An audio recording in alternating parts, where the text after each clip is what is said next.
ijlis ya Ali wahwa ibn Ud, wahai Ali duduk, ini pembunuh bayaran, ini orang paling kejam, jangan macam-macam. Sayyidina Ali meyakinkan baginda Nabi Muhammad, ya Rasulullah, 1000 Amr ibn Ud, Ali bin Abi Thalib gak mundur, saudara. Begitulah keberanian Sayyidina Ali bin Abi Thalib berhadapan dengan Amr ibn Ud. Turun Amr ibn Ud melecehkan daripada Sayyidina Ali bin Abi Thalib yang mana saat itu masih muda umurnya, saudara. Kenapa Amr ibn Ud itu? Amr ibn Ud dibayar oleh orang-orang kafir, punya 3 syarat. Orang kafir, kalau kamu pengen dapat jasa saya ada 3 syarat. Yang pertama, bayar saya dengan bayaran yang tinggi. Yang kedua, siapkan pedang tertajam. Yang ketiga, siapkan kuda terbaik, baru saya mau ikut kamu. Semua disiapkan oleh orang-orang kafir. Bahkan apa? Satu-satunya kuda yang bisa melompati parit hanya Amr ibn Ud, saudara. Sampai di situ dia hina Nabi, dihadapi oleh Sayyidina Ali bin Abi Thalib. Sayyidina Ali bin Abi Thalib disuruh pulang sama Amr ibn Ud. Kemudian akhirnya apa? Sayyidina Ali bin Abi Thalib mencabut pedangnya dan memberikan pilihan, Amr ibn Ud, aku berikan kau 2 pilihan. Pilihan yang pertama, kau pulang jadi banci, kurang lebih begitu, saudara. Pilihan yang pertama, kalau kamu nggak mau duel sama saya, kamu pulang ke tempatmu, kamu pulang ke pasukanmu jadi banci aja sekalian. Pilihan yang kedua, turun dari kuda, lepaskan daripada pedang dari sarungmu, ayo kita duel sampai mati, saudara. Sehingga pilihan yang kedua diambil. Turunlah Amr ibn Ud, dia cabut pedangnya, dia atraksi dulu, dia bikin down Sayyidina Ali bin Abi Thalib. Gimana? Dia tepas itu kudanya, 4 kaki kuda dengan 1 tebasan, copot daripada kakinya, saudara. Apa mundur Sayyidina Ali bin Abi Thalib? Gak mundur Sayyidina Ali bin Abi Thalib. Melihat bagaimana ketajaman pedang, gak mundur Sayyidina Ali bin Abi Thalib. Gak mundur. Sayyidina Ali bin Abi Thalib berduel, saudara. Kedua-duanya duel yang begitu sengit, pedang demi pedang berbenturan, sehingga keduanya diliputi dengan debu, saudara. Sehingga tidak terlihat mana Sayyidina Ali, mana Amr ibn Ud. Sehingga ada satu pedang yang keluar dari kepungan debu, yang dengan pedang itu akhirnya tidak ada lagi suara. Ketika tereda itu debu, hampir reda, belum ada manusia yang terlihat siapa Amr ibn Ud dan siapa Sayyidina Ali bin Abi Thalib. Pecah debu tersebut dengan suara lantang. Suara apa? Allahu Akbar. Suara takbir pecah dari dalam, saudara, menunjukkan Sayyidina Ali bin Abi Thalib memenangkan pertempuran, saudara. Dan ternyata kedua-duanya telah berhadap-hadapan. Reda itu debu. Amr ibn Ud mengatakan dengan suara yang lemah, hanya segitu saja kemampuanmu wahai Ali. Maka Sayyidina Ali bin Abi Thalib memasukkan pedangnya dan mengatakan, wahai Amr ibn Ud, kalau kau ingin tahu Ali bin Abi Thalib, kau melangkah 1 langkah, kau akan kenal dengan Ali bin Abi Thalib. Amr ibn Ud melangkah 1 langkah, tubuhnya terbelah menjadi 2, saudara. Shallu ala Nabi. Kalau Amr ibn Ud satu daripada kilatan pedangnya bisa memutus 4 kaki kuda, Sayyidina Ali bin Abi Thalib dengan sabatan pedangnya orang kebelah 2 masih bisa ngomong, saudara. Luar biasa bagaimana kepiawaian Sayyidina Ali bin Abi Thalib memainkan pedangnya, saudara. Dan juga kalau kita melihat, saudara, bagaimana sih dari kalangan para sahabat yang begitu luar biasa cintanya kepada Nabi dan tidak terima siapapun menghina Sayyiduna Muhammad. Sayyidina Khalid bin Walid itu pernah diperintah oleh Sayyidina Abu Bakar Siddiq untuk mendatangi Malik bin Wairah. Sayyidina Khalid bin Walid datang ke Malik bin Wairah, seorang munafik, untuk meminta zakat, saudara.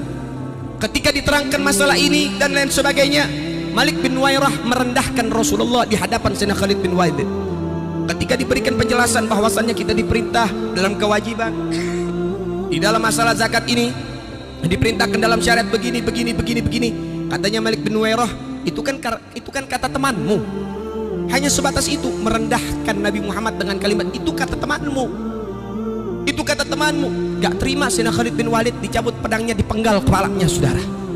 Sehingga berita ini sampailah kepada Khalifah Rasulullah Sayyidina Abu Bakar Siddiq. Para sahabat mengatakan, wahai Khalifah, wahai Sayyidina Abu Bakar Siddiq, Sayyidina Khalid ini keterlaluan. Masa gara-gara cuman mengatakan itu kan kata temanmu, masa dengan kalimat itu Sayyidina Khalid bin Walid akhirnya memenggal kepalanya Malik bin Wairah. Kemudian Sayyidina Abu Bakar Siddiq, saudara, beliau mengatakan, andai kata Malik bin Wairah mengatakan hal serupa di hadapanku, merendahkan Nabi dengan kalimat itu kan kata temanmu, demi Allah saya yang bakal penggal batang lehernya, saudara. Sayyidina Abu Bakar Siddiq terkenal bijaksana, sabar, saudara. Namun masalah merendahkan Nabi Muhammad, beliau tidak sabar dan beliau tidak terima, saudara. Shallu ala Muhammad. Baik, yang berikutnya, siapa lagi para pembela-pembela Nabi yang luar biasa? Rasul sallallahu alaihi wasallam pernah memanggil sahabat yang bernama Abdullah bin Uraish. Abdullah bin Uraish ini usianya masih 16 tahun, saudara.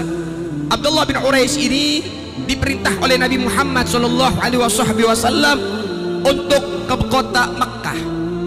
Mengapain? Untuk membunuh satu orang yang namanya Khalid bin Sufyan. Usia 16 tahun.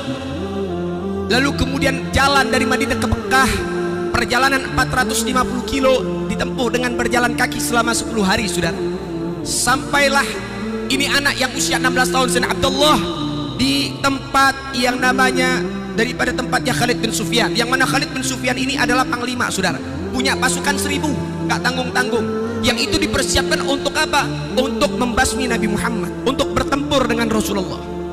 Ini anak 16 tahun akhirnya apa? Nyaru, masuk dalam kelompok mereka, nyaru, saudara, mengendap-ngendap. Ketika sampai di kemahnya daripada Khalid bin Sufyan, ini anak Abdullah ini ketika sudah sampai di depan kemah menanti. Ketika Khalid bin Sufyan itu tidur, ngorokan yang pertama menunjukkan lelapnya dia tidur. Kemudian akhirnya Sayyidina Abdullah masuk ke dalam kemah, dia gorok lehernya Khalid bin Sufyan, saudara. Dia tenteng kepalanya selama 10 hari. Dia kembali ke kota Madinah, diserahkan di hadapan baginda Nabi Muhammad. Ini Khalid bin Sufyan terkenal tiap hari caci maki Nabi, saudara. Dibunuh oleh anak yang usia masih 16 tahun karena cinta kepada baginda Nabi Muhammad. Luar biasa.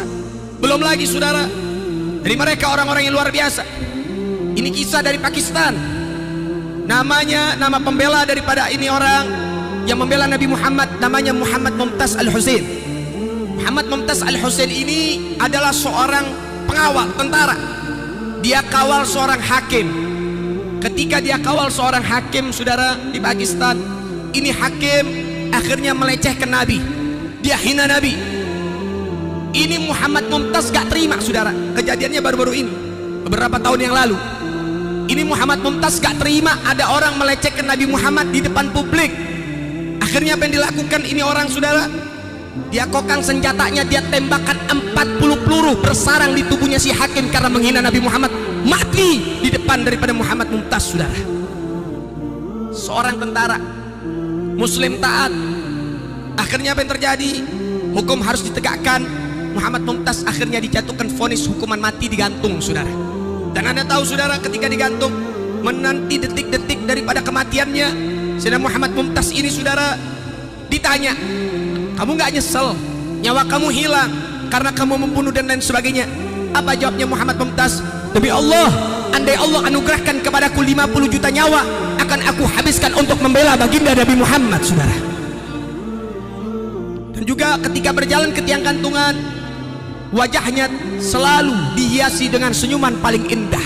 Ternyata usut punya usut. Setiap malam di dalam penjara, Muhammad Mumtaz selalu berjumpa dengan baginda Nabi Muhammad, dinanti-nanti oleh Sayyiduna Muhammad. Sallu ala Nabi. Masya Allah, luar biasa. Begitulah mereka orang-orang yang membela Sayyiduna Muhammad. Dan saudara-saudara sekalian, saya nggak nyuruh antum bunuh para orang-orang munafik, nggak usah. Tapi kalau ada yang berani ya silahkan. Saya nggak nyuruh antum ini untuk apa? Melakukan sesuatu tindakan yang anarkis, tidak. Tapi saya ingin menunjukkan begitulah mereka orang-orang yang cinta kepada Nabi. Walaupun Nabi memaafkan para pembencinya, para pencacinya, tapi mereka para sahabat Nabi tidak memberikan maaf yang begitu juga, saudara. Tidak semudah itu. Habis caci maki Nabi main minta maaf, enak aja, saudara. Gak bisa main begitu. Mereka mengatakan apa? Mereka tobat, mereka minta maaf dan sebagainya. Gak bisa. Istitabah harus di depan publik. Kalau dia melecehkan Nabi dengan di depan halayak ramai, maka dia juga harus bertobat dan bersyahadat di depan manusia banyak, saudara.